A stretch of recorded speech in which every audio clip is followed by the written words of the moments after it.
My most enjoyable pride campaign. Ndagira ngo mve amagambo dutangiranye mbere yuko ngira n'ijambo rindi mvuga. Umve witonze. Do you know what has been my most wabuze igikorwa ndi kwamamaza cyane muri iyi minsi ni satani ubwo ari kwivugira. Campaign ndimo cyane kandi nejeje iri kugenda neza ndi kunezezwa nayo ni satani yivugira. No, what? My gay pride campaign. Ni campaign yo kwamamaza ubutinge, niyo campaign ndi gukora nanjye nkumva ndishimye cyane. Iri kugenda uko nabipanze ni satani yivugira.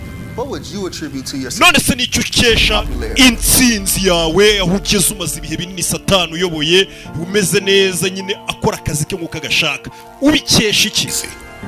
Every generation. Rega ibisekuru byose ni bimwe. Appeal to their lust and ego. Ikintu mbatamo cyambere ni ugushumuramo abantu irari n'ubwibone muri bo ubundi bagakora ibyo nshaka baba bari mu bushake bwanjye icyo gihe. I didn't create sex. Cyabundi nta kintu kimwe naremye. Ariko mfata ibintu byaremwe n'Imana